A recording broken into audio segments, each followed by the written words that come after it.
C'est vos baskets. Le trail nocturne des Portes de Meuse est de retour pour sa 4e édition. En plein cœur de la vallée de l'Assaut, à Héronville, avec 6 épreuves pour tous les niveaux, de 1 à 31 km. Informations et réservations auprès de la Codecom des Portes de Meuse et sur Wanatime.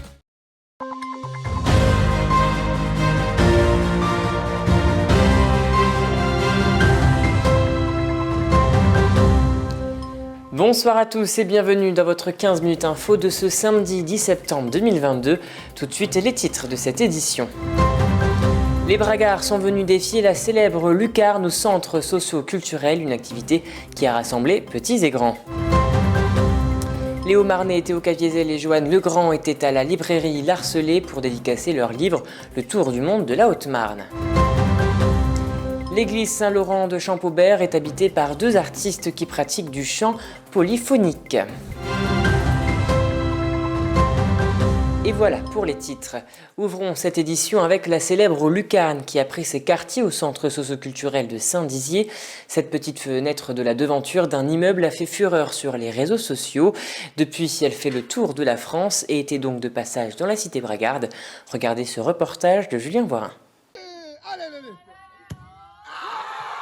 La fameuse lucarne de Évry-Courcouronnes était de passage à Saint-Dizier.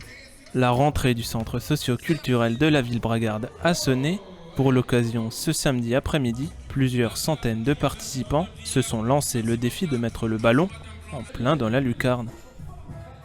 Un événement où la lucarne a lancé le défi aux bragards de réussir un tir parfait. Et on a fait aussi appel à une structure connue nationalement, la lucarne, qui sont venus de Paris pour justement dire aux bragards et aux habitants du territoire, on vous lance un défi, voilà le petit carré, et chacun a sa chance de mettre le but dans cette lucarne. Les visiteurs se sont succédés jusqu'à 17h avec une grosse dose de motivation. Pour essayer comment ça se passe, pour voir si on tire bien ou pas. Et plusieurs fois. On va essayer plusieurs fois de tirer et si je vais essayer un peu de la mettre quoi. C'est le but du jeu en fait. Je voulais gagner pour la finale ce soir et c'est pour ça que j'ai essayé plusieurs fois. Certains ont connu plus de réussite en se qualifiant pour la finale de 17h, des frappes mises en pleine lucarne qui ont ravi les visiteurs.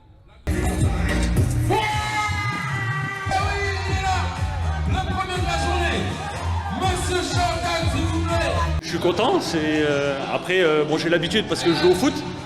Donc non, c'est très, très, très sympa. Et à la suite, en espérant en remettre d'autres. Au bout de la 3e fois, enfin je suis pas le premier, je suis le 2e, mais c'est un plaisir quand même de...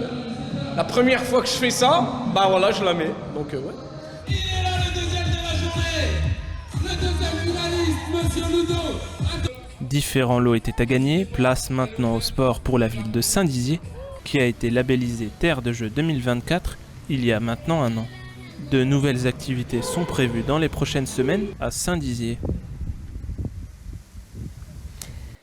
Après avoir fait le tour de la Haute-Marne à vélo, Joanne Legrand et Théo Cavéziel ont retranscrit leur aventure au travers d'un livre nommé « Le tour du monde de la Haute-Marne » édité à l'imprimerie La Manufacture de Langres et illustré par l'artiste haut-marnais Boris Beluche. Ce livre retrace donc leur parcours d'un mois et de 1200 km avec un objectif, mettre en valeur la Haute-Marne. On les écoute au micro d'Alison Godefroy et Thiago Kergovic. Alors le livre ici présent, Le tour du monde de la Haute-Marne, c'est en fait le récit de nos aventures au jour le jour qu'on a réalisé il y a presque un an jour pour jour. Il y a un an jour pour jour où nous arrivions à Saint-Dizier pour la fin de ce projet. Alors il y a 2 objectifs, comme il y avait 2 objectifs pour l'aventure en elle-même. Un, rendre de nouveau fiers les Hauts-Marnais. Alors il y en a qui sont fiers évidemment, mais on a un déficit de notoriété, un déficit de fierté, un déficit d'identité. Et ce livre, c'est pour montrer qu'en fait la Haute-Marne, ça peut être quelque chose. Alors là, il y a une Haute-Marne vosgienne, il y a une Haute-Marne auboise, bourguignonne, certes, mais la Haute-Marne elle est comme ça, on va pas refaire la guerre pour redécouper, en tout cas pas maintenant.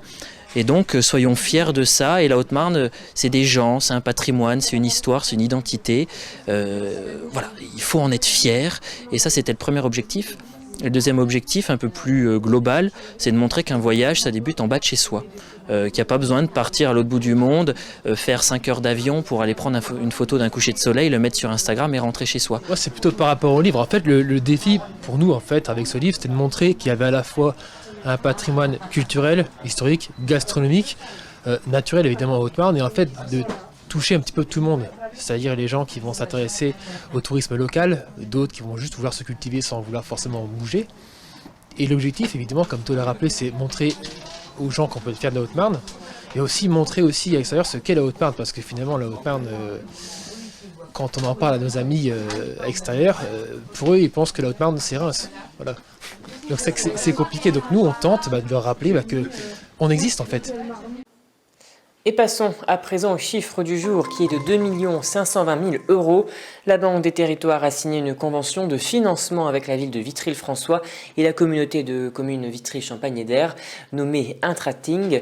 Ces partenariats permettent d'engager 1 647 500 € de travaux pour la première phase et 872 500 € pour la seconde. L'objectif est de financer des travaux visant à réduire les consommations énergétiques.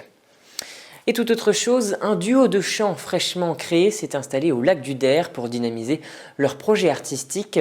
L'église Saint-Laurent de Giffaumont-Champaubert est habitée par 2 artistes qui pratiquent du chant polyphonique. Un reportage de Meg Vieillard.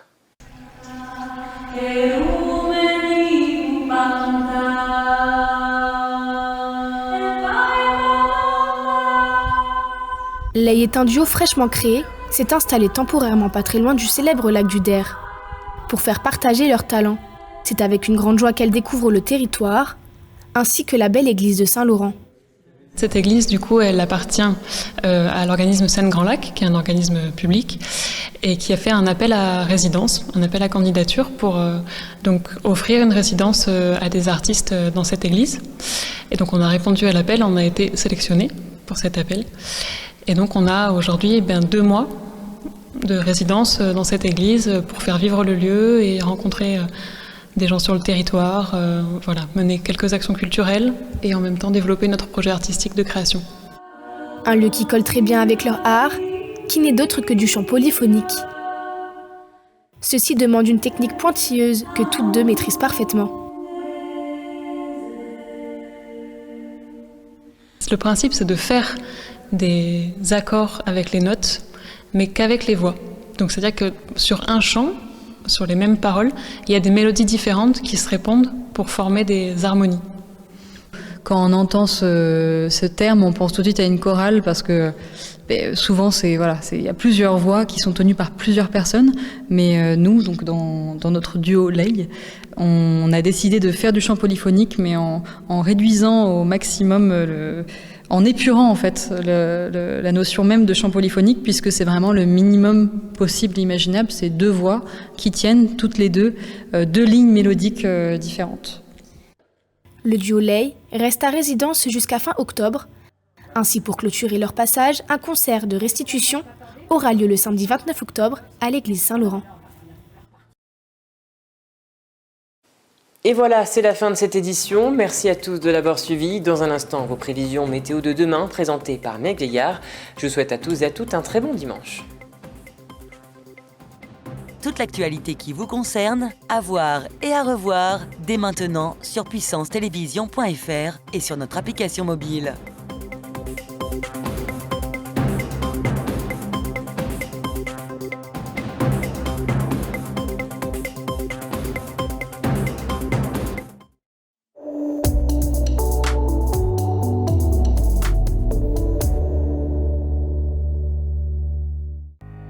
Bonsoir à tous, bienvenue dans votre bulletin météo.